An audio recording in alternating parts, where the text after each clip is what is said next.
Good morning, students. My name is Krishna Deshmukh from Rashtamata Jigaon English School, Chikli.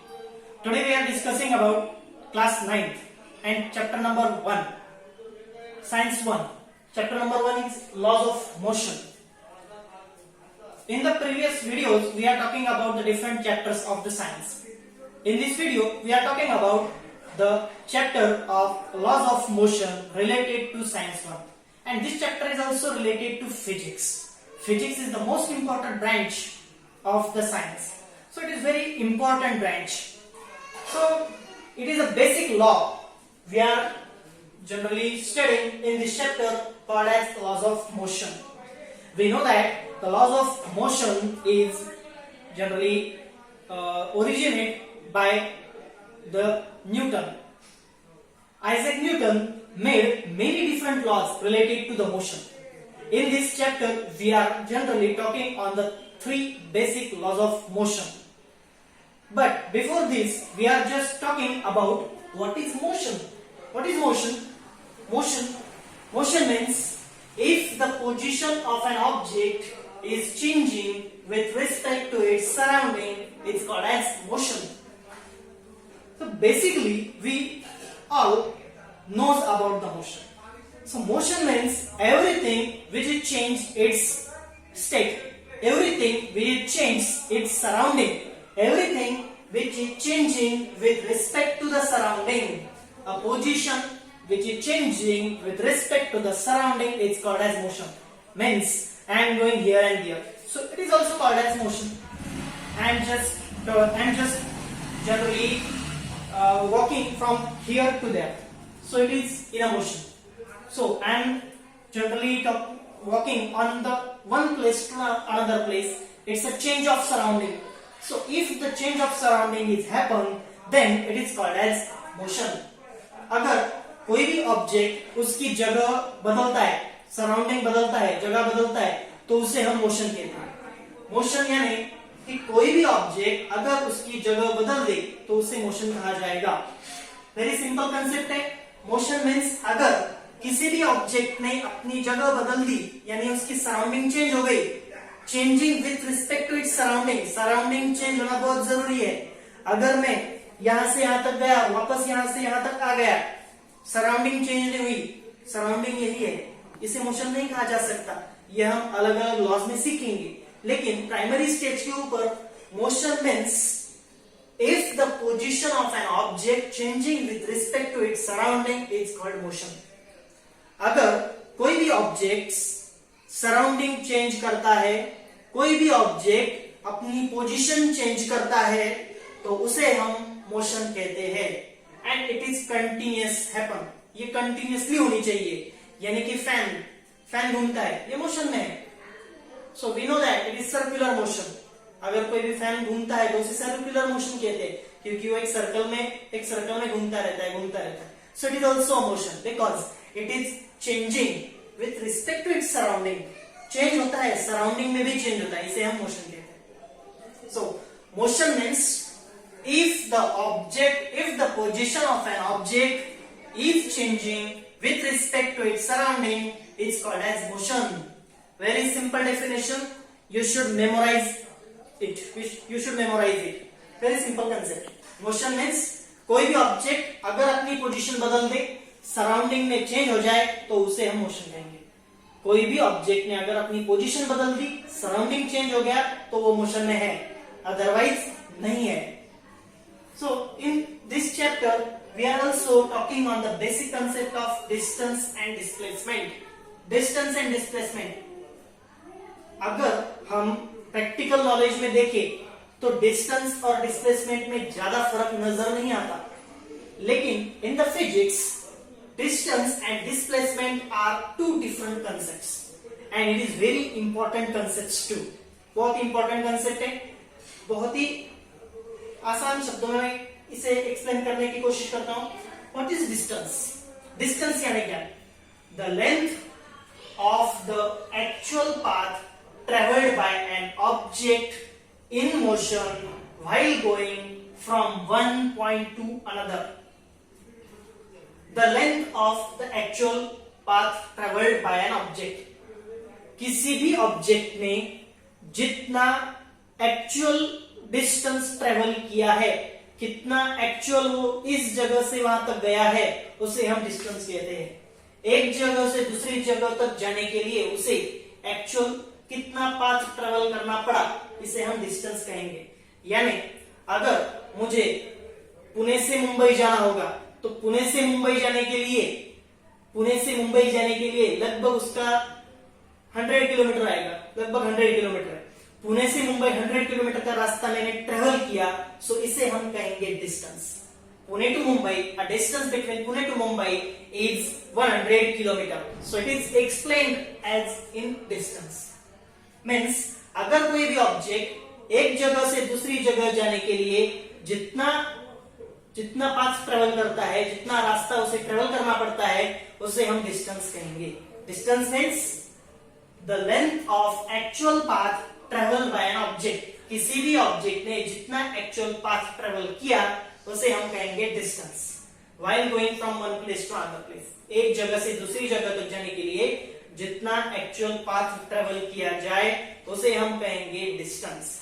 यानी कि पुणे से मुंबई का distance हो गया 100 kilometre, because we have to travel Pune to Mumbai by road 80 kilometre, so it is 100 kilometre. So means distance between Pune to Mumbai is 100 kilometer. Very simple concept. Next, displacement. What is displacement? Minimum distance between starting point to ending point or starting point to finishing point. Minimum distance. अगर किसी भी जगह पर जाना हो तो उसका minimum distance लेना पड़ता है।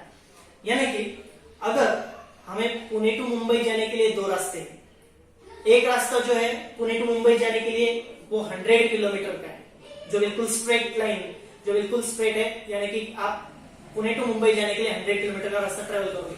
लेकिन एक शॉर्टकट भी है और उस शॉर्टकट से आप 80 किलोमीटर में ही पुणे टू मुंबई पहुंचते हैं, 80 किलोमीटर में पहुंच सकते हैं। वो रास्ता जो है वो सीधा जाता है, पुणे टू मुंबई सीधा रास्ता जाएगा।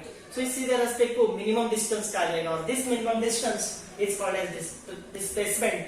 Minimum distance from starting point to ending point is called as displacement. किसी भी स्टार्टिंग पॉइंट से एंडिंग पॉइंट तक का जो मिनिमम डिस्टेंस होता है उसे हम कहेंगे डिस्प्लेसमेंट। और जो एक्चुअल डिस्टेंस होता है, एक्चुअल पाथ आप ट्रेवल करते हैं, उसे हम कहेंगे distance. So very easy concept. Distance means the length of the actual path travelled by an object is called as distance. And displacement means minimum distance between starting point to finishing point. Starting point से finishing point तक का minimum distance यह है displacement। और actual path traveled means distance. Actual path traveled means distance and minimum distance between starting to ending is called as displacement. So इसके लिए हमारे पास एक example भी है। So it is the example. इस एग्जाम्पल में क्या दिखाया है? Sheetal and Sangeeta, two friends, and Prashant. So here is a Sheetal and Prashant house, here is a Sangeeta's house and they have to go to school. उन्हें स्कूल जाना है। क्या होता है एक्चुअली? आपके टेक्स्ट बुक में इसके बारे में डिटेल एग्जाम्पल दिया गया है, उससे ही हमने ये लिया है। देखिए क्या कहा गया है, Sheetal go to Sangeeta's house and then go to school. जो शीतल है, शीतल अपने घर से निकलती है, संगीता के घर पे जाती है, और संगीता के घर से निकल के स्कूल तक जाती है। And Prashant went to straight home to school, और जो प्रशांत है वो सीधा स्कूल में जाता है। He have to go to school by straight way. So here is a distance and displacement, two both concepts are there. पहले क्या होता है, शीतल अपने घर से निकलती है, डिस्टेंस ट्रेवल्स करती है पाथ ए, 500 मीटर का डिस्टेंस है, वो पार करके संगीता के घर पहुंचती है। संगीता के घर से संगीता को कलेक्ट करके वो निकलती है स्कूल के लिए। तो संगीता के घर से स्कूल का डिस्टेंस जो है 100 to 1200 मीटर है। यानी कि पाथ बी ट्रेवल किया। Path A and path B दोनों को अगर जोड़ दो आप, 500 metre and 100 to 1200 metre, 500 metre and 1200 metre means 1700 kilometers, 1700 meter they have to travel the distance. उन दोनों को 1700 मीटर का डिस्टेंस ट्रेवल करना पड़ेगा, 1700 मीटर का डिस्टेंस, यानी कि घर से स्कूल तक जाने के लिए जो एक्चुअल पाथ है, एक्चुअल पाथ ट्रेवल्ड वो होता है 1700 metre.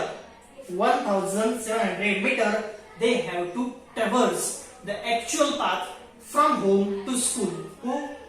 Shital. Firstly, Shital went to Sangeeta's house and both are going to school. 500 meter and 1200 meter. Totally अगर ज्वाइन कर दो तो डिस्टेंस आता है 1700 मीटर. देखते हैं, distance is equal to actual path travelled by an object. अब यहाँ पर ऑब्जेक्ट नहीं है, यहाँ पर कौन है? शीतल. एक्चुअल पाथ ट्रेवल्ड बाय शीतल. शीतल ने दो पाथ ट्रेवल किए. पहला पाथ ट्रेवल किया पाथ ए, वो है 500 मीटर का. पाथ बी 1200 मीटर का. दोनों को जोड़ दो तो 1700 metre. So Sheetal have to travel 1700 metre for going to school. और डिस्प्लेसमेंट कहाँ है? डिस्प्लेसमेंट देखिए, ये जो प्रशांत है ये क्या करता है? Prashant starting from its home and going directly to the school by this way. So it is the straight way. इसे घूमकर जाना नहीं पड़ेगा, इसे किसी के घर पे नहीं जाना है, इसे स्ट्रेट घर से निकल के स्कूल जाना है. यानी कि he have to only travel the distance 1300 metre. So यहां पर देखिए, displacement minimum distance between starting point to finishing point. अब ये स्टार्टिंग पॉइंट है घर से जाएंगे स्कूल तक, तो starting point to finishing point minimum distance. इन दोनों में मिनिमम डिस्टेंस कौन सा है? 1300 metre. So Prashant went to starting point to finishing point, home to school, only traveled 1300 meter, but Sheetal travels a distance 1700 meter. इस example से हमें यह पता चलता है कि डिस्टेंस जो होता है वो आपने जितना रास्ता एक्चुअल ट्रेवल किया, एक जगह से दूसरी जगह तक जाने के लिए आपने जितना रास्ता ट्रेवल किया, जितना वो रास्ते का अंतर है, उसे हम डिस्टेंस कहते हैं. और जो डिस्प्लेसमेंट है उसे क्या कहते हैं? Minimum distance between starting point to ending point. वो मिनिमम होता है, minimum distance between starting point to ending point. So यहां पर मिनिमम डिस्टेंस है 1300 मीटर जो प्रशांत ने फॉलो किया. लेकिन शीतल के लिए पहले 500 का रास्ता पार करना पड़ेगा संगीता के घर तक. संगीता के घर से स्कूल तक 1200 मीटर का रास्ता पार करना पड़ेगा. सो टोटल जोड़ दो तो घर से स्कूल तक का अंतर जो है वो 1700 मीटर आएगा. ये डिस्टेंस है. और मिनिमम डिस्टेंस मींस डिस्प्लेसमेंट ये आता है 1300 मीटर. सो इस एग्जांपल से हमें डिस्टेंस एंड डिस्प्लेसमेंट ये कंसेप्ट समझ में आती है. और एक ध्यान में रखने के लिए आप बहुत अच्छी तरह से समझ लीजिए कि डिस्टेंस हमेशा ज्यादा आएगा, डिस्प्लेसमेंट हमेशा कम होगी. डिस्प्लेसमेंट हमेशा कम होती है, डिस्टेंस हमेशा ज्यादा होता है. So here is the first video regarding to the distance and displacement. In the next video we are talking on another topics also.